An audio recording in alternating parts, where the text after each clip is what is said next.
Welcome to rhythm of learning. ഇന്നത്തെ ക്ലാസ്സിൽ Indian ജോഗ്രഫിയുടെ ഭാഗമായിട്ടുള്ള ഇന്ത്യൻ നദികൾ എന്ന് പറയുന്ന ടോപ്പിക്കാണ് നമ്മൾ പഠിക്കുന്നത്.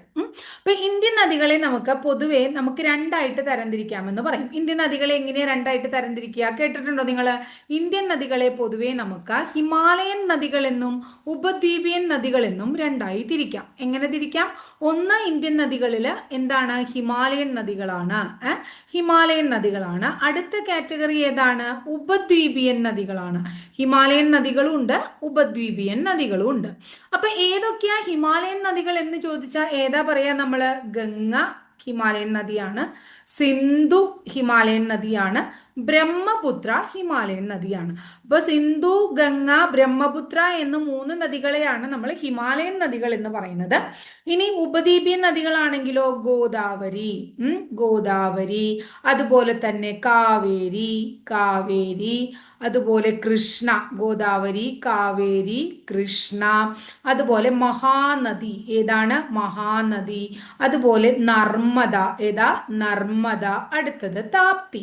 ഇതിനെയൊക്കെയാണ് നമ്മൾ എന്തു പറയുന്നത്? ഉപദ്വീപിയൻ നദികൾ എന്ന് പറയുന്നത്. ഗോദാവരി, കാവേരി, കൃഷ്ണ, മഹാനദി, നർമ്മദ, താപ്തി എന്നിവ ഉപദ്വീപിയൻ നദികളും, അതുപോലെ തന്നെ ഗംഗ, സിന്ധു, ബ്രഹ്മപുത്ര തുടങ്ങിയവ എന്താണ്? ഹിമാലയൻ നദികളുമാണ്.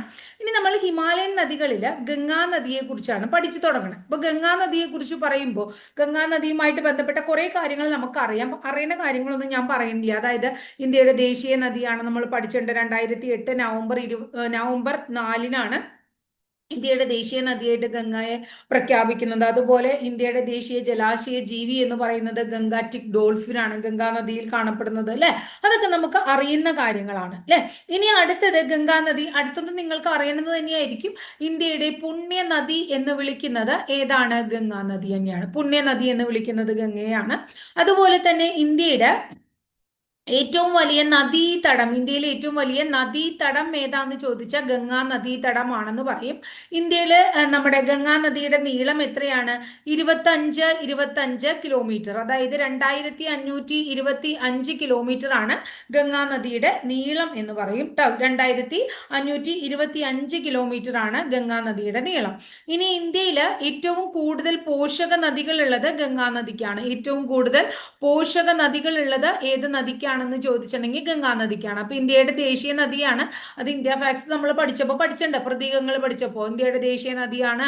2008 നവംബർ 4 ദേശീയ നദിയായിട്ട് പ്രഖ്യാപിച്ചു. ദേശീയ ജലാശയ ജീവി ഗംഗാറ്റിക് ഡോൾഫിൻ ആണ് എന്നൊക്കെ. അല്ലെ?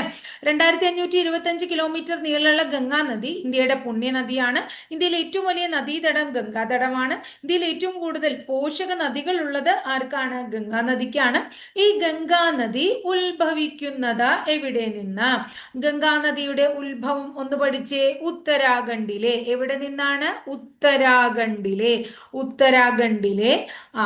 ഗായ്മുഖ് ഗുഹയിലെ. എവിടെ? ഗായ്മുഖ് ട്ടോ. ഗായ്മുഖ് എന്ന് പറയുന്ന ഗുഹയിലെ ഗംഗോത്രി ഹിമാനി, ഉത്തരാഖണ്ഡിലെ ഗായ്മുഖ് ഗുഹയിലെ ഗംഗോത്രി ഹിമാനിയിൽ നിന്ന് ഗംഗാ നദി ഉത്ഭവിക്കുകയാണ്. ഏത് പേരിൽ? ഭഗീരഥി എന്ന പേരിൽ ഉത്ഭവിക്കുന്ന ഒരു നദിയും. അതുപോലെ തന്നെ എവിടെ നിന്ന്? അളകാപുരിയിൽ നിന്ന് ഉത്ഭവിക്കുന്ന ഏത് നദിയാണ്? അളകനന്ദ എന്ന് പറയുന്ന നദിയും. അപ്പൊ ഭഗീരഥി, അളകനന്ദ എന്ന് പറയുന്ന ഈ രണ്ട് നദികൾ ഉണ്ടല്ലോ. ഭഗീരഥി ഉണ്ട്, അതുപോലെ തന്നെ ഭഗീരഥി, അളകനന്ദ എന്ന് പറയുന്ന ഈ നദിയും. ഈ രണ്ട് നദികള് എന്ത് ചെയ്യാണ്? ദേവപ്രയാഗിൽ വെച്ച് കൂടിയോജിക്കുന്നു. ദേവപ്രയാഗിൽ വെച്ച് സംഗമിക്കുമ്പോൾ ഏത് പേരിലാണ് അവർ സംഗമിക്കുന്നത്? ഗംഗ എന്ന പേരിലായി മാറുന്നു. അപ്പൊ ഉത്തരാഖണ്ഡിലെ ഗായ്മുഖ് ഗുഹയിലെ ഗംഗോത്രി ഹിമാനിയിൽ നിന്ന് ഭഗീരഥി എന്ന പേരിൽ ഉത്ഭവിക്കുന്ന നദിയും, അളകാപുരിയിൽ നിന്ന് അളകനന്ദ എന്ന പേരിൽ ഉത്ഭവിക്കുന്ന നദിയും ദേവപ്രയാഗിൽ വെച്ച് കൂടിച്ചേരുകയും, എവിടെ വെച്ച്? ദേവപ്രയാഗിൽ വെച്ച് കൂടിച്ചേരുകയും അവിടെ നിന്ന് ഗംഗ എന്ന പേരിൽ ഒഴുകുകയും ചെയ്യുന്നു. അവിടെ എത്തുമ്പോഴാണ് ഗംഗ എന്ന പേരിൽ ആവുന്നുള്ളൂ. ക്ലിയർ ആയില്ലേ? അങ്ങനെ ധാരാളം എന്താ പറയുന്നത്, പോഷക നദിയിലുള്ള ഗംഗ രണ്ട് രീതിയിലാണ് ഉത്ഭവിക്കുന്നത്. ഭഗീരഥി അളകനന്ദ എന്ന പേരിൽ ഉത്ഭവിച്ചു വന്ന് ദേവപ്രയാഗിൽ വെച്ച് ഗംഗയായിട്ട് മാറുന്നു. ഈ ഗംഗാ നദി കുറേയധികം സംസ്ഥാനങ്ങളിലൂടെ ഒഴുകുന്നു. ഒന്ന്, ഉത്തർപ്രദേശിലൂടെ ഒഴുകുന്നുണ്ട്, അതുപോലെ തന്നെ വെസ്റ്റ് ബംഗാളിലൂടെ ഒഴുകുന്നുണ്ട്, പിന്നെ ബീഹാറിലൂടെ ഒഴുകുന്നുണ്ട്. ഉത്തർപ്രദേശ്, വെസ്റ്റ് ബംഗാള്, ബീഹാർ, പിന്നെ എവിടെയൊക്കെയാണ്, ജാർഖണ്ഡ് അല്ലെ, എവിടെയാണ്, ജാർഖണ്ഡിൽ കൂടെ ഒഴുകുന്നുണ്ട്. അതുപോലെ തന്നെ ഉത്തരാഖണ്ഡിൽ കൂടെ ഒഴുകുന്നുണ്ട്. അങ്ങനെ ധാരാളം സംസ്ഥാനങ്ങളിലൂടെ ഏതൊഴുകുന്നുണ്ട്, ഗംഗാനദി ഒഴുകുന്നുണ്ട്. പക്ഷെ ഗംഗാനദി ഇന്ത്യയെ കൂടാതെ വേറെ ഏത് രാജ്യത്തു കൂടെ ഒഴുകുന്നു, ബംഗ്ലാദേശിൽ കൂടി ഒഴുകുന്നുണ്ട്. അപ്പൊ ഇന്ത്യയിലും ബംഗ്ലാദേശിലും ഗംഗാനദി ഒഴുകുന്നു. ഉത്തർപ്രദേശ്, വെസ്റ്റ് ബംഗാൾ, ബീഹാർ, ജാർഖണ്ഡ്, ഉത്തരാഖണ്ഡ് എന്നീ സംസ്ഥാനങ്ങളിലൂടെയൊക്കെ ആരൊഴുകുന്നു, ഗംഗാനദി ഒഴുകുന്നു. ഈ ഗംഗാനദിയുടെ പ്രധാന പോഷക നദികളാണ് യമുന. ഗംഗാനദിയുടെ പ്രധാന പോഷക നദിയാണ്, ഏറ്റവും വലിയ പോഷക നദിയാണ് യമുന. യമുനയെ കൂടാതെ കോസി എന്ന് പറയുന്ന പോഷക നദിയുണ്ട്, ദാമോദർ എന്ന പോഷക നദിയുണ്ട്. യമുന, കോസി, ദാമോദർ. അടുത്തത് സോൺ എന്നതും ഇതിന്റെ ഒരു പോഷക നദിയാണ്, സോൺ ഉണ്ട്. അതുപോലെ ഗാഗ്ര എന്ന പോഷക നദിയുണ്ട്, ഗാഗ്രയുണ്ട്. ഗോമതി എന്ന നദിയുണ്ട്. ഏതാണ് നദിയുടെ പേര്, ഗോമതി ഉണ്ട്. ഗന്ധക് ഉണ്ട്. ഇതൊക്കെ ഗംഗാ നദിയുടെ പോഷക നദികളാണ്. യമുന, കോസി, ദാമോദർ, സോൺ, ഗാഗ്ര, ഗോമതി, ഗന്ധക് എന്നിവ പോഷക നദിയാണ്. പ്രധാനപ്പെട്ടതും ഏറ്റവും വലുതുമായിട്ടുള്ള പോഷക നദി യമുനയാണ്. ഈ ഗംഗ എന്ന് പറയുന്ന നമ്മുടെ നദിയും ഗംഗയുടെ പോഷക നദി, ഏറ്റവും വലിയ പോഷക നദിയായിട്ടുള്ള യമുന എന്ന് പറയുന്ന നദിയും കൂടിച്ചേരുന്നത് ഉത്തർപ്രദേശിലെ അലഹബാദ് എന്ന് പറയുന്ന സ്ഥലത്താണ്. അലഹബാദിന്റെ പുതിയ പേര് എന്താ മക്കളെ, പുതിയ പേര് പ്രയാഗ്രാജ്. പ്രയാഗ്രാജ് എവിടെയാണ്, എന്താണ് പേര്, പ്രയാഗ്രാജ്. ഇനി ഗംഗ യമുന മാത്രല്ല, ഗംഗ, അതുപോലെ തന്നെ യമുന, അതുപോലെ തന്നെ സരസ്വതി. ആരാ സരസ്വതി, അതായത് വേദകാലത്ത് ഉണ്ടായിരുന്നതും അല്ലെ, ആര്യന്മാരുടെ കാലത്ത് ഉണ്ടായിരുന്നതും ഇപ്പോൾ ഭൂമിക്കടിയിലായി എന്ന് കരുതപ്പെടുന്നതുമായിട്ടുള്ള ഒരു നദിയാണ് സരസ്വതി. ഗംഗ, യമുന, സരസ്വതി നദികളുടെ സംഗമ സ്ഥാനത്തെ നമ്മൾ വിശേഷിപ്പിക്കുന്നത് ത്രിവേണി സംഗമം എന്നാണ്. എന്താണ്, ത്രിവേണി സംഗമം എന്ന് വിളിക്കുന്നു. ഗംഗ, യമുന, സരസ്വതി നദികളുടെ സംഗമ സ്ഥാനത്തെ നമ്മൾ എന്തിക്കുന്നു, ത്രിവേണി സംഗമം. എവിടെയാണ് ത്രിവേണി സംഗമം, ഉത്തർപ്രദേശിലെ അലഹബാദിൽ തന്നെയാണ് എന്ത് നടക്കുന്നത്, ത്രിവേണി സംഗമം നടക്കുന്നത്. ക്ലിയർ ആയില്ലേ നിങ്ങൾക്ക് രണ്ട് കാര്യങ്ങളും. ഇനി ഗംഗാ നദി ഉത്തര മഹാസമതലത്തിലേക്ക് പ്രവേശിക്കുകയാണ്. ഉത്തര മഹാസമതലത്തിലേക്ക് ഗംഗാ നദി പ്രവേശിക്കുന്നത് എവിടെ വെച്ചാണ് എന്ന് ചോദിച്ചു കഴിഞ്ഞാൽ നമ്മൾ പറയും ഹരിദ്വാറിൽ വെച്ചാണ്. ഗംഗാ നദി ഉത്തര മഹാസമതലത്തിലേക്ക് പ്രവേശിക്കുന്നത് ഹരിദ്വാറിൽ വെച്ചാണ്. ഗംഗാനദിക്ക് കുറുകെ വെസ്റ്റ് ബംഗാളിൽ ഒരു പാലമുണ്ട്. ഗംഗാനദിക്ക് കുറുകെയുള്ള വെസ്റ്റ് ബംഗാളിലെ ആ പാലത്തെ നമ്മൾ വിളിക്കുന്നു ഫറാക്ക ബാരേജ്. എന്താണ്, ഫറാക്ക ബാരേജ്. അപ്പൊ ഫറാക്ക ബാരേജ് ഏത് നദിയിലാണ്, ഗംഗാ നദിയിലാണ്. ഏത് സംസ്ഥാനത്താണ്, വെസ്റ്റ് ബംഗാളിലാണ്. ഇനി അടുത്തത്, ഗംഗ ഏത് സ്ഥലത്ത് വെച്ചാണ് ബംഗ്ലാദേശിലേക്ക് പോകുന്നത്. അപ്പൊ ബംഗ്ലാദേശിലും ഗംഗയുണ്ട് എന്ന് നമ്മൾ പറഞ്ഞു. ഗംഗ ബംഗ്ലാദേശിലേക്ക് പ്രവേശിക്കുന്നത് അല്ലെങ്കിൽ കടക്കുന്നത് ഫറാക്കയിൽ വെച്ചാണ് എന്ന് മനസ്സിലാക്കുക. ഈ ബംഗ്ലാദേശിൽ എത്തുമ്പോൾ ഗംഗ അറിയപ്പെടുന്നത് ഏത് പേരിലാണെന്നറിയാമോ നിങ്ങൾക്ക്, പത്മ എന്ന പേരിലാണ്. ഗംഗ അറിയപ്പെടുന്നത് പത്മ എന്ന പേരിലാണ്. ഇനി ബംഗ്ലാദേശില് ബ്രഹ്മപുത്രയുണ്ട്. ബ്രഹ്മപുത്ര ബംഗ്ലാദേശിൽ ജമുന എന്ന പേരിലാണ് അറിയപ്പെടുന്നത്. ഈ ജമുനയും പത്മയും കൂടി ചേർന്ന് ബംഗ്ലാദേശിൽ ഒഴുകുമ്പോൾ അവിടെ അത് അറിയപ്പെടുന്നത് മേഘ്ന എന്ന പേരിലാണ്. അപ്പൊ ഗംഗ, യമുന നദികൾ കൂടിച്ചേർന്ന് മേഘ്ന എന്ന പേരിൽ എവിടെ കൂടെ ഒഴുകുന്നു, ബംഗ്ലാദേശിൽ കൂടെ ഒഴുകുന്നു എന്നും കൂടി നമ്മൾ മനസ്സിലാക്കി വെക്കണം. ഇത്രയും കാര്യം ക്ലിയർ ആയോ. അപ്പൊ 2525 കിലോമീറ്റർ നീളമുള്ള ഗംഗ ഇന്ത്യയിലെ ഉത്തരാഖണ്ഡ് എന്ന് പറയുന്ന സംസ്ഥാനത്ത് ഗായ്മുഖ് ഗുഹയിലെ ഗംഗോത്രി ഹിമാനിയിൽ നിന്ന് ഭഗീരഥി എന്ന പേരിലും, അതുപോലെ അളകനന്ദ എന്ന നദി അളകാപുരിയിൽ നിന്നും ഉത്ഭവിച്ചു വന്ന് രണ്ടും കൂടെ, ഭഗീരഥിയും അളകനന്ദയും കൂടെ കൂടിച്ചേർന്ന് ദേവപ്രയാഗിൽ ഗംഗ എന്ന പേരിൽ ഒഴുകുന്നു. ഇന്ത്യയുടെ പുണ്യനദിയാണ്, ഇന്ത്യയുടെ ദേശീയ നദിയാണ്, ഇന്ത്യയിൽ ഏറ്റവും കൂടുതൽ പോഷക നദികളുള്ള നദിയാണ്, ഇന്ത്യയിൽ ഏറ്റവും വലിയ നദീതടം ഗംഗാ നദീതടമാണ്. ഉത്തർപ്രദേശ്, വെസ്റ്റ് ബംഗാൾ, ബീഹാർ, ജാർഖണ്ഡ്, ഉത്തരാഖണ്ഡ് എന്നീ സംസ്ഥാനങ്ങളിലും ബംഗ്ലാദേശിലും ആരൊഴുകുന്നു, ഗംഗ ഒഴുകുന്നു. ഗംഗ ഏറ്റവും കൂടുതൽ പോഷക നദികളുള്ള നദിയാണ്. വലിയ പോഷക നദി, പ്രധാന പോഷക നദി യമുനയാണ്. യമുനയെ കൂടാതെ കോസി, ദാമോദർ, സോൺ, ഗാഗ്ര, ഗോമതി, ഗന്ധക് എന്നിവയൊക്കെ ഗംഗയുടെ പോഷക നദികളാണ്.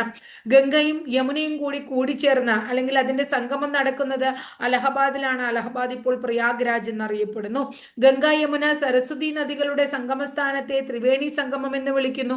അത് നടക്കുന്നതും ഇവിടെ തന്നെയാണ്, അലഹബാദ് അല്ലെങ്കിൽ പ്രയാഗ്രാജിലാണ്.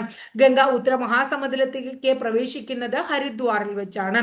ഗംഗാ നദിയിൽ വെസ്റ്റ് ബംഗാളിൽ ഒരു പാലുണ്ട്, അതിന്റെ പേര് ഫറാക്ക ബാരേജ് എന്നാണ്. ഗംഗാ നദി വെസ്റ്റ് ബംഗ്ലാദേശിലേക്ക് കടക്കുന്നത് ഫറാക്കയിൽ വെച്ചാണ്. ബംഗ്ലാദേശിൽ ഗംഗ പത്മ എന്നും ബംഗ്ലാദേശിൽ ബ്രഹ്മപുത്ര ജമുന എന്നും അറിയപ്പെടുന്നു. ഈ ജമുന പത്മ നദികൾ കൂടിച്ചേർന്ന് മേഘ്ന എന്ന പേരിൽ ബംഗ്ലാദേശിൽ ഒഴുകണം കൂടിയുണ്ട്. അപ്പൊ ഇത്രയും കാര്യം കഴിഞ്ഞു കഴിഞ്ഞാൽ ഇനി അടുത്തത് ലോകത്തിലെ ഏറ്റവും വലിയ ഡെൽറ്റയാണ് നമ്മൾ പറയുന്നത്. ലോകത്തിലെ ഏറ്റവും വലിയ ഡെൽറ്റയുടെ പേര് സുന്ദർബൻ ഡെൽറ്റ എന്നാണെന്ന് എല്ലാവർക്കും അറിയാം. സുന്ദർബൻ എന്ന് പറയുന്നത് ഗംഗ അതുപോലെ തന്നെ ബ്രഹ്മപുത്ര എന്ന് പറയുന്ന നദികൾ വഹിച്ചു കൊണ്ടുവരുന്ന ഫലഭൂയിഷ്ടമായിട്ടുള്ള മണ്ണ് അല്ലെങ്കിൽ അത്രയും ഫലഭൂയിഷ്ടിയുള്ള ആ നിക്ഷേപത്തിലൂടെ രൂപപ്പെട്ടിട്ടുള്ളതാണ് സുന്ദർബൻ ഡെൽറ്റ. അവിടുത്തെ ചതുപ്പ് നിരങ്ങളിൽ ധാരാളം സുന്ദരി വനങ്ങൾ, സുന്ദരി മരങ്ങൾ ഉള്ളത് കൊണ്ടാണ് സുന്ദർബൻസ് എന്ന പേര് വന്നത്. അവിടെ തന്നെയാണ് റോയൽ ബംഗാൾ ടൈഗറിനെയും സംരക്ഷിക്കുന്നത്. അപ്പൊ റോയൽ ബംഗാൾ ടൈഗറിനെ കാണപ്പെടുന്നതും സുന്ദർബനിലാണ് കൂടുതൽ കാണപ്പെടുന്നത്. അല്ലെങ്കിൽ സുന്ദർബനിലെ സംരക്ഷിത മൃഗം ഏതാണ്? റോയൽ ബംഗാൾ കടുവയാണ് എന്നും കൂടി ഓർത്തു വയ്ക്കാം. ഇനി ഗംഗയുടെ പ്രധാനപ്പെട്ട ഒരു കൈവഴിയുടെ പേരാണ് ഹുഗ്ലി നദി. ഗംഗയുടെ പ്രധാനപ്പെട്ട ഒരു കൈവഴി ഏത് എന്ന് ചോദിച്ചാൽ ഗംഗയുടെ പ്രധാനപ്പെട്ട ഒരു കൈവഴി ഹുഗ്ലിയാണ്. ഇനി അടുത്തത് ഹുഗ്ലി നദിയുടെ തീരസ്ഥിതി ചെയ്യുന്ന പ്രധാനപ്പെട്ട നഗരം ഏതാന്ന് ചോദിച്ചാൽ കൽക്കത്തയാണ്. ഹുഗ്ലി നദിയുടെ തീരസ്ഥിതി ചെയ്യുന്ന പ്രധാനപ്പെട്ട നഗരം കൽക്കത്തയാണ് എന്ന് നമുക്ക് പറയാം കേട്ടോ. ഹുഗ്ലി നദിയുടെ പ്രധാനപ്പെട്ട ഒരു പോഷക നദിയാണ് മക്കളെ ദാമോദർ എന്ന് പറയുന്ന നദി. ഹുഗ്ലി നദിയുടെ പ്രധാനപ്പെട്ട ഒരു പോഷക നദിയാണ് ഏത്? ദാമോദർ കേട്ടോ. ഇന്ത്യയിലെ ആദ്യത്തെ വിവിധോദ്ദേശ നദീജല പദ്ധതി. ഇന്ത്യയിലെ ആദ്യത്തെ വിവിധോദ്ദേശ കേട്ടോ ചോദിച്ചിട്ടുണ്ട് പലപ്പോഴും. ഇന്ത്യയിലെ ആദ്യത്തെ വിവിധോദ്ദേശ നദീജല പദ്ധതി. ഇന്ത്യയിലെ ആദ്യത്തെ വിവിധോദ്ദേശ നദീജല പദ്ധതി സ്ഥിതി ചെയ്യുന്നത് എവിടെയാണെന്നറിയോ നിങ്ങൾക്ക്? ദാമോദറിലാണ്. ഇനി ഗംഗയെ കുറിച്ച് പഠിക്കുമ്പോൾ നമുക്ക് അറിയേണ്ടത് എന്താണെന്ന് വെച്ചിട്ടുണ്ടെങ്കിൽ ഗംഗയും അതുപോലെ തന്നെ ഗംഗയുടെ പോഷക നദിയായിട്ടുള്ള യമുനയെയും ഈ രണ്ട് നദികളെയും അവർക്ക് നിയമപരമായിട്ട് വ്യക്തിത്വം കൊടുക്കണം എന്ന് വിധി പ്രഖ്യാപിക്കുകയുണ്ടായ ഒരു ഹൈക്കോടതി. അത് ഏത് ഹൈക്കോടതിയാണ്? ഉത്തരാഖണ്ഡ് ഹൈക്കോടതിയാണ്. പക്ഷേ അത് നമ്മുടെ സുപ്രീം കോടതി അതിനെ സ്റ്റേ ചെയ്ത് വെച്ചേക്കാണ്. ഗംഗ യമുന നദികൾക്ക് അപ്പോൾ നിയമപരമായി വ്യക്തിത്വം കണക്കാക്കണമെന്ന് വിധി പുറപ്പെടുവിച്ചത് ഉത്തരാഖണ്ഡ് ഹൈക്കോടതിയാണെന്നും സുപ്രീം കോടതി വിധിക്ക് സ്റ്റേ പുറപ്പെടുവിച്ചിട്ടുണ്ടെന്നും ഓർത്തു വയ്ക്കാം. ലോകത്ത് ആദ്യമായിട്ട് വ്യക്തിത്വ പദവി ലഭിച്ചത് ആർക്കാണ്? ഏത് നദിക്കാണ് എന്ന് ചോദിച്ചാൽ വങ്കാനുയി എന്ന് പറയുന്ന നദിക്കാണ് കേട്ടോ. വങ്കാനുയി എന്ന് പറയുന്ന നദിയാണ്. ഈ നദിക്ക് വ്യക്തിത്വ പദവി കൊടുത്തത് ഏത് രാജ്യമാണ്? ന്യൂസിലൻഡ് ആണ് കേട്ടോ. ഏത് രാജ്യമാണ്? ന്യൂസിലാൻഡ്. ലോകത്തിൽ ആദ്യമായിട്ട് വ്യക്തിത്വ പദവി ലഭിച്ചത് വങ്കാനുയി എന്ന് പറയുന്ന നദിയാണ്. നദി എവിടെയാണ്? ന്യൂസിലൻഡിലാണ്. ഇനി ഗംഗാ നദിയെ സംരക്ഷിക്കാൻ വേണ്ടിയിട്ട് കൊണ്ടുവന്നിട്ടുള്ളതാണ് Ganga action plan. Ganga action plan എന്നാണ് അതിന്റെ പേര്. ഗംഗ ആക്ഷൻ പ്ലാൻ കൊണ്ടുവന്നത് എന്നാണ് എന്ന് ചോദിച്ചാൽ 1986 പഠിക്കണം. ആരാണ് കൊണ്ടുവന്നത് എന്ന് ചോദിച്ചാൽ രാജീവ് ഗാന്ധിയാണ് കൊണ്ടുവന്നതെന്നും കൂടി പറയാം. അപ്പൊ രാജീവ് ഗാന്ധിയാണ് ഗംഗ ആക്ഷൻ പ്ലാൻ കൊണ്ടുവന്നത് 1986. അതുപോലെ തന്നെ ഗംഗാ നദിയുടെ സംരക്ഷണത്തിന് വേണ്ടി കൊണ്ടുവന്നിട്ടുള്ളതാണ് നമാമി ഗംഗ എന്ന് പറയുന്ന പദ്ധതി. ഈ നമാമി ഗംഗ എന്ന് പറയുന്ന പദ്ധതി 2014 അത് കൊണ്ടുവന്നിട്ടുള്ളത് ആരാണ്? ഇപ്പൊ നമ്മുടെ പ്രധാനമന്ത്രി ആയിട്ടുള്ള നരേന്ദ്രമോദിയാണ് അത് കൊണ്ടുവന്നതെന്നും ഓർത്തു വയ്ക്കാം. അപ്പൊ ഇത്രയും കാര്യം ക്ലിയർ ആയല്ലോ. ഇനി ഗംഗാ നദി പഠിക്കുമ്പോൾ പഠിക്കാനുള്ള പ്രധാനപ്പെട്ട ഒരു പോയിന്റ് ആണ് കുംഭമേള എന്ന് പറയുന്നത്. കുംഭമേളയെ കുറിച്ച് ഞാൻ മുമ്പ് ക്ലാസ് എടുത്തിട്ടുണ്ട്, അതിൽ ഡീറ്റെയിൽഡ് ആയിട്ട് പറഞ്ഞിട്ടുണ്ട്. അപ്പൊ നമുക്കറിയാം 4 സ്ഥലങ്ങളിൽ കുംഭമേള നടക്കുന്നു. കുംഭമേള 12 വർഷം കൂടുമ്പോൾ, 6 വർഷം കൂടുമ്പോൾ, 144 വർഷം കൂടുമ്പോൾ നടക്കുന്നു അല്ലെ.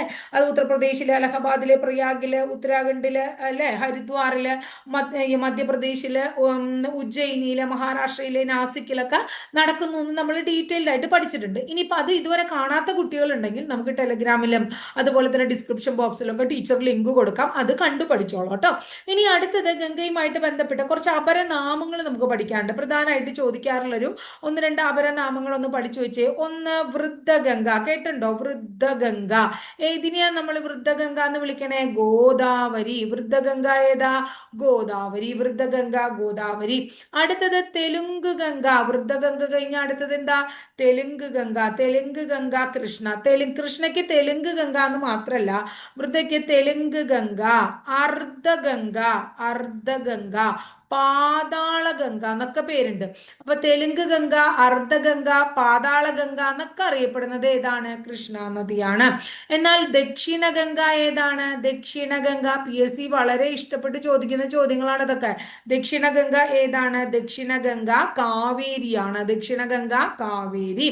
അടുത്തത് മാൾവ ഗംഗ ഏതാണ്? എന്താണ്? മാൾവ ഗംഗ കേട്ടോ. മാൾവ ഗംഗ എന്നറിയപ്പെടുന്നത് ബെത്വ. മാൾവ ഗംഗ എന്നറിയപ്പെടുന്നത് ബെത്വയാണ്. അപ്പൊ വൃദ്ധഗംഗ ഗോദാവരി, അർദ്ധഗംഗ പാതാള ഗംഗ, തെലുങ്ക് ഗംഗ കൃഷ്ണ, ദക്ഷിണ ഗംഗ കാവേരി, മാൾവ ഗംഗ ബെത്വ. ഇനി ഗംഗാ നദി തീരത്ത് കാണപ്പെടുന്ന പ്രധാനപ്പെട്ട കുറച്ച് പട്ടണങ്ങളും കൂടെ പഠിക്കുമ്പോൾ ഗംഗാ നദി കഴിയും. ഗംഗാ നദി തീരത്ത് സ്ഥിതി ചെയ്യുന്ന പ്രധാനപ്പെട്ട ഒരു പട്ടണമാണ് ഹരിദ്വാർ. ഹരിദ്വാർ ഗംഗാ നദി തീരത്താണ്. കാൺപൂർ ഗംഗാ നദി തീരത്താണ്. കാൺപൂർ ഗംഗാ നദി തീരത്താണ്. കനൗജ് ഗംഗാ നദി തീരത്താണ്. കനൗജ്. അതുപോലെ തന്നെ വാരണാസി ഗംഗാ നദി തീരത്താണ്. വാരണാസി. പാറ്റ്ന ഗംഗാ നദിയുടെ തീരത്താണ്. പാറ്റ്ന. ഏതാണ്? പാറ്റ്ന. നെക്സ്റ്റ് വൺ ഋഷികേശ് ഗംഗാ നദി തീരത്താണ്. ഋഷികേശ്. ഏതാണ്? ഋഷികേശ്. അപ്പോ ഹരിദ്വാർ, കാൺപൂര്, പാറ്റ്ന, വാരണാസി, ഋഷികേശ്, കനൗജ് ഇതൊക്കെ തന്നെ ഏത് നദീ തീരത്താണ് സ്ഥിതി ചെയ്യുന്നത്? ഗംഗാ നദീ തീരത്താണ്. ഇനി വാരണാസി ഉണ്ടല്ലോ, വാരണാസി ഗംഗാ നദീ തീരത്താണ്. അതായത് വരുണ എന്ന് പറയുന്ന ഒരു നദിയും, വരുണ, അതുപോലെ അസി എന്ന് പറയുന്ന നദിയും, വരുണ അസി എന്ന് പറയുന്ന രണ്ട് പോഷക നദികൾ ഗംഗയോട് ചേരുന്ന സ്ഥലത്തെയാണ് വാരണാസി എന്ന് വിളിക്കുന്നത്. അപ്പൊ അതും കൂടി ഒന്ന് ഓർത്തു വയ്ക്കാം. വരുണ അസി എന്ന് പറയുന്ന രണ്ട് പോഷക നദികൾ ഗംഗയോട് ചേരുന്ന സ്ഥലമാണ് എന്ത്? വാരണാസി എന്ന് പറയുന്നത്. അപ്പൊ ഇത്രയാണ് ഗംഗാ നദിയുമായിട്ട് ബന്ധപ്പെട്ട് നമുക്ക് പഠിക്കാനുള്ളത്.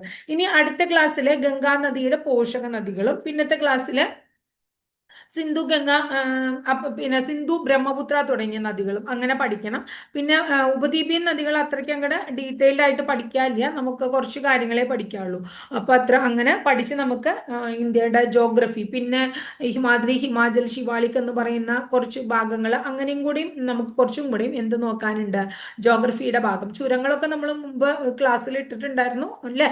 അപ്പൊ അതൊക്കെ കാണാത്ത കുട്ടികളെ ഒന്ന് കണ്ടു നോക്കൂ കേട്ടോ. അപ്പൊ ടീച്ചർ ക്ലാസ് ഒക്കെ ഇഷ്ടപ്പെടുന്നുണ്ടെങ്കിൽ ഒന്ന് ലൈക്ക് ചെയ്യുക, ഇഷ്ടപ്പെട്ട ക്ലാസ്സുകൾ കൂട്ടുകാരിലേക്ക് ഷെയർ ചെയ്യൂ. ആദ്യമായിട്ട് ചാനൽ കാണുന്നവർ ഒന്ന് സബ്സ്ക്രൈബ് ചെയ്യാം കേട്ടോ. അതോടൊപ്പം ആ ബെല്ലൈക്കൺ കൂടി ഒന്ന് എനേബിൾ ചെയ്താൽ ടീച്ചർ ഓരോ ദിവസം അപ്ലോഡ് ചെയ്യുന്ന വീഡിയോസ് കൃത്യമായിട്ട് നോട്ടിഫിക്കേഷൻ ആയിട്ട് ലഭിക്കുകയും ചെയ്യും. അപ്പൊ അടുത്ത ദിവസം നമുക്ക് മറ്റൊരു ടോപ്പിക്കുമായിട്ട് വീണ്ടും കാണാം കേട്ടോ.